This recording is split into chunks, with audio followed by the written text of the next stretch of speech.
반갑습니다. 박영기입니다. 이번 시간에는 전자계약을 공부를 어떻게 하면 좋을까, 어떻게 잘할 수 있을까 하는 이제 전자계약 공부법에 대해서 소개하겠습니다.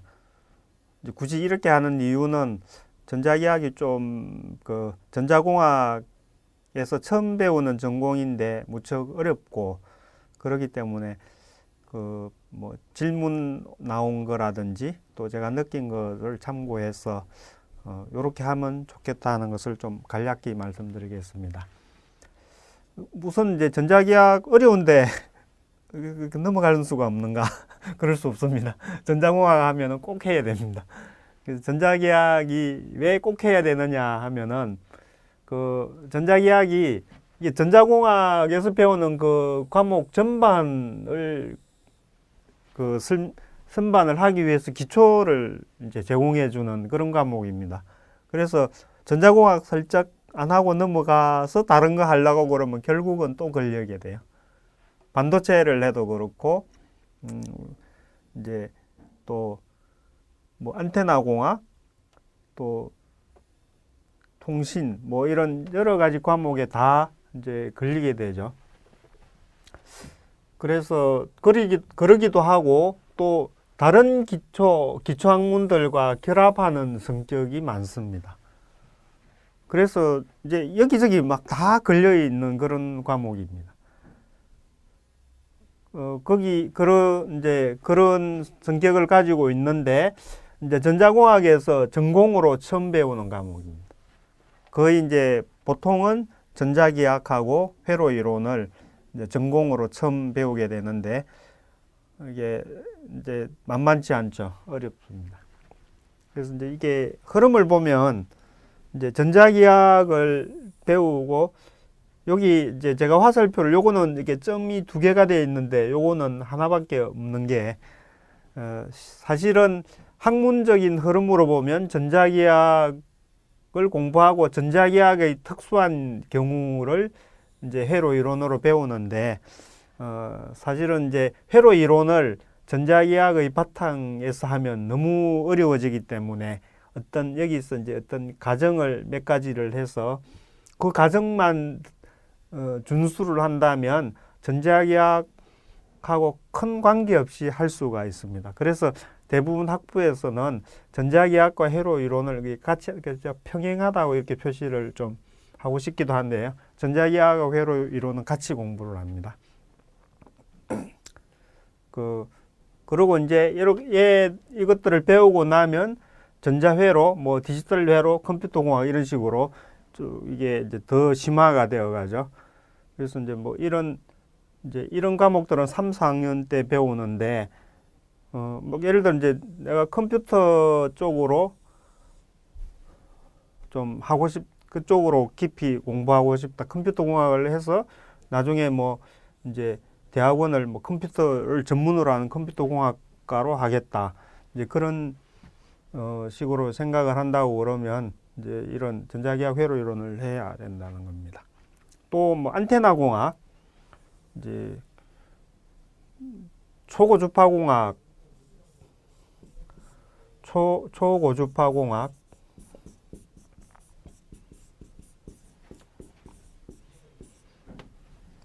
이제 안테나 공학은 얘하고 이제 여기에 좀 속한다고 할 수 있죠.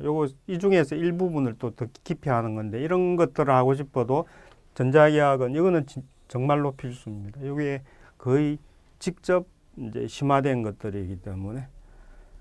그리고 이제 겉보기에는 전자기학하고 반도체 공학하고 별 관계 없는 것 같지만 반도체 공학도 안에 들어가 보면 이 전자기학이 또 다 쓰입니다.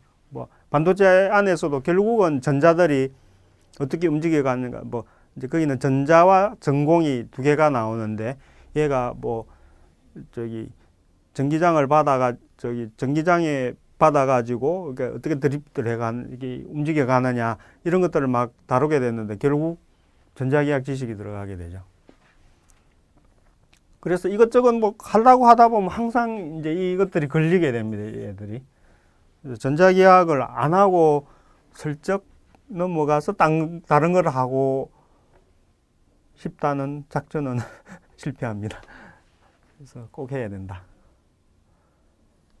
그런데 이게 중요한데, 그리고 중요하고 전공으로 또 처음 배우는 과목인데 무척 어려운 게 문제입니다. 그래서 뭐 이런 강의할 때 쓸 표현이 맞는지는 모르겠지만 머리가 막 깨질라고 그런다 이런 학생들이 많습니다. 이게 그게 왜 그런가 보면은요, 어려운 이유가 첫 번째로 이제 수학이 많이 쓰입니다. 수학이 굉장히 많이 쓰이는데 이제 그 전자기학이 원래 물리학에 있는 전기와 자기에서 파생되어 나온 거기 때문에, 그러고 거기다가 이제 공간에서 막 이런 걸 다루다 보니까 수학이 많이 들어갑니다. 그래서 뭐 고등학교나 대학 수학에서 배우는 삼각함수, 뭐 지수, 로그 이런 것들은 기본으로 들어가고요. 그 다음에 이제 대학에서 이제 대학 수학은 1학년 때 보통 배우죠. 4년제 대학에서는. 공학 수학은 이제 2학년 때 배우는데, 여기서 배우는 벡터 해석, 미적분, 미분 방정식 이런 걸 사용하고, 이제 제가 이렇게 표현해, 그것도 모자라서 이 벡터를 또 미분을 하고 벡터를 적분을 하고 막 이런 것까지 나오게 되죠. 그러니까 이제 엄청 막 벡터만 해도 골치 아픈데 벡터를 미분도 하고 적분도 하고 막 해야 되고, 그것도 막 공간에서 이렇게 일어나니까 아주 이제 좀 버거워합니다. 처음에 이제 그 전자기학을 공부를 하려면. 그래서 이제 이런 것들을 다 막 잘해야 된다는 거죠. 뭐 사인, 코사인, 탄젠트, 이 삼각함수는 보통 뭐 이제 고등학교에도 다 배우고, 그 미분적분도 이렇게 배우죠. 요게 이제 제가 말씀드린 이렇게 삼각함수, 지수로고 이런 것들인데, 이런 것들 미분적분은 뭐 그냥 다반사로 하는 거고, 또 이제 전기장, 자기장 이런 것들을 공간에서 다루게 되면 이런 벡터, 지금 표시는 이렇게 되어 있지만 이게 벡터거든요. 벡터를 또 그 변이 벡터로 이렇게 적분을 하는 이런 것들, 적분도 이제 한 바퀴 이렇게 돌아가지고 원래 자리로 돌아오는 이런 그 크로즈드 룹, 그러니까 패곡선을 따라서 이렇게 적분을 하는 이런 것들을 하게 됩니다. 이것도 이제 의미가 있죠. 벡터와 벡터의 내적이거든요. 도트 프로덕트, 크로스 프로덕트도 있고. 그래서 이 전자기학 책을 보면 뭐 이상한 기호들이 꽤 많이 나옵니다. 뭐 이런 것들도 나오고, 이런 삼각형 거꾸로 된 거 이런 게 또 뭔가, 이것도 일종의 미분인데요. 벡터를 이제 미분하는 그런 것들이죠. 뭐 이런 것들도 나오고, 미분은 미분인데 뭐 도트를 이렇게 해가지고 미분하는 것도 나오고, 이런 이제 많은 수학이 들어갑니다. 그래서 이제 일단 수학을 모르면 전자기학이 이제 큰 벽으로 이제 다가오죠. 두 번째는 물리적 의미를 잘 파악하지 않으면 어려워집니다. 예를 들면 이제 공식을 알았다. 공식을 이용해서 막 문제를 푸는데 그것만 가지고는 좀 부족하다는 거죠. 답이 나왔는데 이게 어떻게 되는 건지도 잘 모르고, 왜냐하면 이게 전자기학이 물리학의 한 분야인 전기와 자기에서 발전한 학문이기 때문에 이 물리적인 개념이 아주 강하고, 그래서 이제 물리적 의미를 파악을 해야 그 공부하는 사람의 입장에서 이게 속이 편하다는 거죠. 아니면 뭐 답은 나왔는데 뭐 어떻게 돌아가는지도 모른다는 거죠. 예를 들면 뭐 이런데 이런 좌표축이 있는데, 이게 뭐 전류가 막 이렇게 흐른다, 자기장이 막 이렇게 생긴다, 이게 공간에서 막 이렇게 도는 거잖아요. 이런 것들을 이제 그 설명을 할 때 식으로만 이렇게 하면 이게 뭐 어떻게 돌아가는지 잘 모르죠. 그래서 그 식이 나왔으면 이게 어떤 의미를 가진다, 이제 이것을 표현하는 식이 이제 이런 식인데, 여기 이제 전류가 뭐 I가 흐르면 여기 이제 자기장이 H다 이러면 이런 것들을 다루는데 이 뜻을 알아야 된다는 거죠. 전류가 흐르는 곳에 이제 그 자기장이 생기는데 자기장을 따라서 혹은 자기장 이 전류가 흐르는 주변에 어떤 패곡선을 따라서 이 자기장을 선적분을 하면 이 안에 흐르는 전류가 된다. 이런 그림이 이제 머리에 싹 이렇게 떠오르게 이렇게 공부를 해야 된다는 겁니다. 그래서 이제 물리적 의미를 잘 파악해야 된다. 요게 또 이게 물리적 의미를 잘 파악하는 게 어떤 또 이점이 있느냐 하면 문제를 풀 때 그 계산을 하지 않아도 될 부분을 알기가 쉬워요. 이제 전자기학은 수학이 많이 들어가기 때문에 뭐 문제 하나를 냈다고 그러면 계산을 굉장히 많이 해야 됩니다.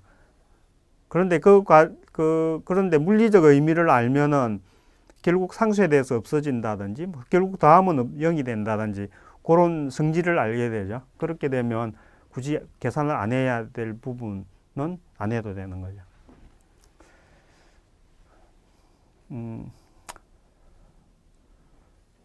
예, 그래서 물리적인 의미를 잘 파악해야 된다.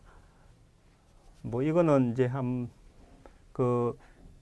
물리학의 특징이 뭐냐 하면 자연의 현상을 분석해서 정리해서 간결하게 단일 원리로 기억시킨다. 이게 이렇게 한 게 결국은 이제 공식 같은 거예요.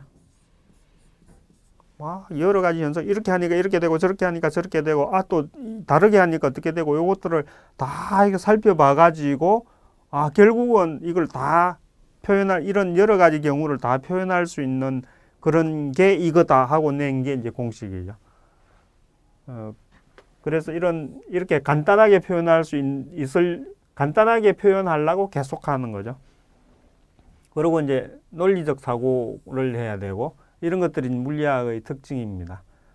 그리고 이제 수학을 아주 수학적으로 다 표현을 하고 이런 이제 물리학의 특징을 다 갖고 있는 게 이제 전자기학이죠. 그래서 전자기학을 잘하는 사람은 대체로 물리적인 사고를 잘합니다. 수학적으로 잘 표현을 하고 식으로 표현된 거를 이렇게 그림으로 그린다든지 이렇게 시각화하는 걸 잘하고 또 이게 어떤 의미인가 그런 것들을 잘 설명할 수 있고 그런 거 훈련을 통해서 이제 해야 됩니다. 이게 이제 제가 해야 될 것도 미리 설명을 했는데요. 어쨌든 전자기학이 어려운 이유가 두 가지 크게 보면 수학이 많이 쓰이고 이제 물리적 의미를 잘 파악해야 되기 때문에 어렵다고 생각하는데요. 이제 그러면 이제 공부 잘하는 공부를 좀 하는 법은 이런 것들을 보완을 해주는 방법이겠죠. 이제 첫 번째 이제 이것들은 이제 제가 질문을 받고 하면서 이제 느낀 건데 이거는 이제 전자공학을 소개하는 그런 데서도 이제 나왔던 내용들인데요. 그 내용에다가 이제 전자기학에서 또 특별히 더 필요한 것들을 좀 이렇게 추가를 했었습니다. 정의는 그대로 받아들여야 한다. 이건 공학을 할 때 항상 어느 과목을 하든지 적용을 되는 겁니다. 학부에서 배우는 전자공학 혹은 이제 전자공학 중에 이제 전자기학도 들어가죠. 이것들은 이론이 이미 정립된 겁니다. 그래서 무엇이라고 한다. 이렇게 정해놓은 거는 그대로 받아들여야 된다는 겁니다. 그래서 정의는 새로운 개념을 설명하기 위해서 하는 약속입니다. 다 같이 이렇게 하기로 한 건데 자기만 막 다르게 생각을 하면 안 된다는 거죠. 질문을 받아보면 이 사람은 생각은 깊지만 지금 다르게 생각하고 있구나. 그런 이제 것을 알 수 있는 그런 학생들이 있습니다. 정의를 한 번만 다시 정확하게 읽어보면 되는데 그런 거는 이제 간단하게 넘어가고 정의나 개념 설명은 그냥 넘어가고 자기가 계속 깊이 생각하는 거예요.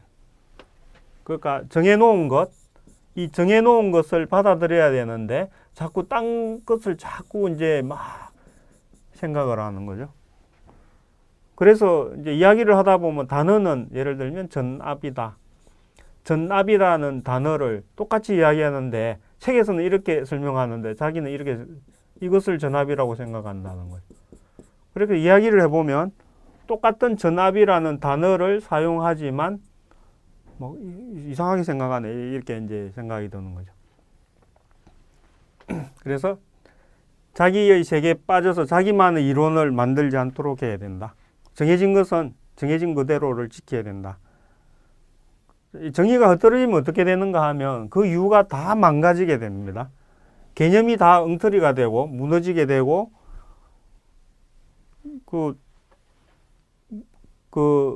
그렇게 되고 이제 약속을 해놓은 게 틀려지니까 이제 막 문제를 해석하는 방법도 다르게 막 해석을 하고 그렇게 됩니다.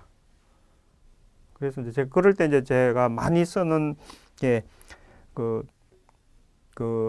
교재 몇 페이지에 정의가 나와 있고 개념이 설명되어 있으니까 그것을 정독을 해라. 정독을 해서 그것을 제대로 받아들인 이후에 문제를 이제 그렇게 받아들인 걸로 문제를 해석을 하라. 그렇게 이제 많이 권하고는 있습니다. 그 다음에 문제만 맞추려고 하면 안 된다. 개념을 모른 채 문제의 답만 맞추는 이제 요령에 관심이 많은데 이렇게 하면 점수는 잘 나올지 몰라도 금방 잊어버리게 되죠. 그래서 이제 이런 거를 방지하는 방법은 이런 식으로 하면 좋습니다. 이제 책의 내용 중에 예제가 나오죠. 예제는 보통 이제 본문 중에 나옵니다. 뒤에 이제 연습 문제는 따로 있고 개념을 설명하고 예제가 나올 때 이 예제를 어떻게 쓰느냐 하면 내가 개념을 확실히 이해하는지 확인하는 데 써야 된다는 거예요. 내가 생각한 대로 풀어봤는데 그게 맞으면은 내가 생각한 게 맞다는 거고 이제 풀어보는데 답이 틀렸다. 그러면 왜 틀렸는지 다시 확인을 하면 내가 개념을 잘못 이해하고 있었구나. 이렇게 생각하는 게 이제 맞구나 하고 이렇게 알게 되죠. 그래서 이제 예제를 풀어봐서 개념을 확실히 이제 이해를 내가 개념을 확실히 알고 있는 것을 확인을 하고 나서 그 이후에 이제 문제를 이제 신속하고 빨리 푸는 그런 요령이 필요하죠. 왜냐하면 학교 시험이 또 일정한 시간 내에서 풀어야 되기 때문에 신속 정확하게 푸는 것도 중요하죠. 그건 두 번째 단계라는 거죠. 첫 번째 개념을 확실히 이해하는지 확인을 하고 두 번째 이게 개념이 확실히 이해가 되고 나면 그때부터는 이제 문제를 어떻게 하면 좀 빨리 효과적으로 풀 수 있지 그런 것들을 하는 게 필요하다는 거죠. 그런데 1번은 안 하고 2번만 하려고 하면 안 된다는 거죠. 그 다음에 수학의 바탕 위에 전공을 공부해야 된다. 공학이라는 게 수학을 이제 바탕으로 하기 때문에 이제 수학 예를 들면 이제 고등학교에서 공대에서 필요한 공대에서 이제 필요라는 수학을 공부를 안 하고 이제 들어올 수가 있죠, 지금은. 그런데 그렇게 하면 수학이 바탕이 안 돼 있기 때문에 이 공학 과목을 따라갈 수가 없습니다. 마치 말을 모르면서 시를 쓰려고 하는 거하고 같다. 이렇게 제가 좀 비유를 하는데요. 그래서 공학책을 공부하다가 이제 지금 전자기학 이야기하고 있는데 전자기학을 공부하다가 수학이 이게 잘 모르겠다 해서 수학책을 참조해서 봐가지고 그 수학책을 이해할 수 있으면은 괜찮은데 다시 돌아와서 이걸 이제 전자기학을 풀 수가 있는데 이 수학책을 봐도 이 내용이 뭔지를 모르겠다. 그러면 이제 안 된다는 거죠. 그러면 이제 전공을 일단 중지를 하고 몇 개월이든 걸리든 수학을 먼저 공부를 하고 전공을 공부하는 것이 빠르다. 왜냐하면 전공은 몇 년을 하잖아요. 근데 몇 년 하는 동안 계속 수학이 쓰일 건데 그걸 잘 모르면서 그렇게 계속 고통을 안고 갈 거냐는 거죠. 유학 갈 때 의학 코스 바른 거하고 같다고 생각을 하시면 됩니다. 수학이 이제 공학을 공부할 때 수학이 그 유학 갈 때 의학 공부하는 거하고 같다고 생각하시면 됩니다. 그렇게 좀 짧은 어떤 기간 정해놓고 그때 열심히 해가지고 그거를 좀 해놓고 하면 그 다음 전공 쭉 하는 것들이 좀 쉽게 할 수 있다는 겁니다. 그 다음에 이제 요 부분은 특히 뭐 다른 과목도 그렇지만 전자의학에서는 특히 더 중요한데요. 시각화하라. 눈에 보이게 이렇게 그려서 하라는 겁니다. 이제 왜 그런가 하면 전자의학은 막 공간상에서 막 이렇게 일어나는 일들이 많죠. 3차원 공간에서. 그래서 이것들을 그림을 그려가지고 내가 이렇게 하려고 하는 것을 이해를 하는 게 무엇보다도 이제 중요합니다. 그래서 이제 예를 들어 문제를 풀 때는 수학적으로 풀기 전에 문제를 설명하는 좀 그림을 보는 게 좋다는 거죠. 뭐 예를 들면 이제 뭐 Y축으로 전류가 Y 플러스 방향으로 2A가 흐르고 있는데 뭐 원점으로부터 이제 X축으로 뭐 3m 떨어진 곳에 자기장을 구하라. 그 말이 이제 문제는 그 말로 줄줄줄 적어 놨는데 그거를 지금 이 문제가 뭔 말을 하느냐 하면 이렇다는 거죠. 뭐 이렇게 이제 그려보면 이게 플러스 Z 방향으로 Y 방향으로 뭐 2A가 이렇게 흐르는데 원점에서 제가 얼마라고 그랬나요? 3m라고 했나요? 어쨌든 뭐 3m 되는 이곳에서 이 자기장이 어떻게 되느냐. 이제 이렇게 그림을 그려보면 정확하게는 모르겠지만 뭐 어쨌든 대충 여기 어쨌든 전류가 이렇게 그러니까 자기장은 좀 밑으로 이렇게 생기겠네 알 수가 있죠. 그러면 이 자기장의 Y 방향하고 Z 방향은 없구나. 이거는 구할 필요가 없구나. 이게 금방 알 수가 있죠. 그래서 집중 H에 Z 방향이면 X 방향이 없는 거죠. X 방향과 Y 방향이 없다. 그래서 H는 이렇게 Y 방향, Z 방향밖에 없겠구나. H는 Z 방향밖에 없겠구나 해서 이것만 구하는데 집중을 할 수 있다는 거죠. 이런 식으로 이제 그림을 그려보면 상황이 이렇게 눈에 보이기 때문에 이제 어떤 걸 해야 되고 어떤 거는 안 해도 되는지가 이게 잘 드러나게 되고 됩니다. 여기서 한 말이죠. 여기서 뭐 계산을 하지 않아도 되는 것들이 드러난다. 그림을 그려보면 이해도 잘 되고 쉽게 이해가 되고 그리고 이제 하다 보면 전자기학에서 상쇄가 된다든지 관심의 대상이 아니라든지 뭐 이런 게 관심의 대상이 아닌 게 돼버리죠. X하고 Y 방향은 없으니까 요것만 풀면 된다. 이렇게 관심의 대상이 아닌 거는 아예 안 해도 된다는 거고 뭐 상쇄라는 것은 이제 여기에 뭐 예를 들면 또 전류가 이렇게 흘러가지고 예를 들면 여기서는 뭐 이렇게 흘러서 그러면 자기장이 요것에 의한 자기장은 이쪽에서 나오고 이것에 의한 자기장은 이렇게 들어가고 하니까 이쪽에서는 이 전류에서는 나오고 이 전류에서는 들어가고 같은 양이다. 그러면 이제 없어져 버리죠. 그래서 여기서 만약에 자기장이 얼마냐 이런 걸 물어봤다 그러면 계산을 안 해도 되는 거죠. 하나는 같은 크기로 들어가고 하나는 그 같은 크기로 나오니까 0이다. 이렇게 그림만 그려봐도 알 수 있다는 거죠. 그런데 그렇게 안 하면 이것에 의한 것을 H필드를 다 구하고 이것에 의한 H필드를 다 구해가지고 그 중에서 뭐 X방향을 추려내가지고 X방향끼리 해보니까 결국 나중에는 0이더라. 답은 맞죠? 답은 맞는데 이 복잡한 과정을 왜 하느냐는 거죠. 상황을 보면 알 수 있는 건데 이제 그런 것들을 알 수 있기 때문에 시각화하라는 겁니다. 이제 뭐 이거는 부연 설명인데 뭐 숫자들 3, 5, 7, 9, 뭐 2 이런 숫자들이 쫙 나열되어 있는 것보다는 이 숫자들을 이렇게 그래프로 이렇게 나타내면 이 추이라든지 이해하기가 쉽죠. 그것하고 같은 뜻이라는 겁니다. 숫자들을 나열한 것보다 그래프로 표현하는 것이 이해하기 쉬운 것처럼 글로 쭉 되어 있는 문제를 이 시각화하면은 훨씬 이해하기 쉽고 해야 될 것, 안 해도 되는 것을 빨리 알 수 있다는 거죠.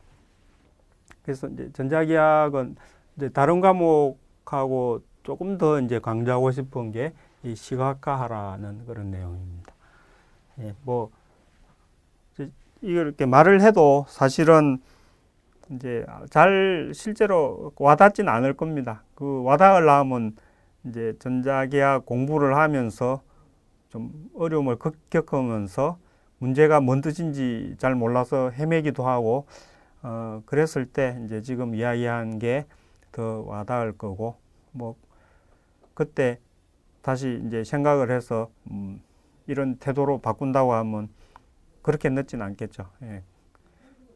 그래서 이제 여러 과목 중에서 전자기하학은 전공 과목 중에서 처음으로 하는 과목이지만 수학이 또 아주 어려운 수학이 들어가서 복잡하고 어렵고 하기 때문에 제가 좀 특별히 이제 강조를 해서 공부하기 전에 미리 좀 이걸 알아두고 공부를 하면 좋겠다 해서 이렇게 설명드렸습니다. 네, 수고하셨습니다.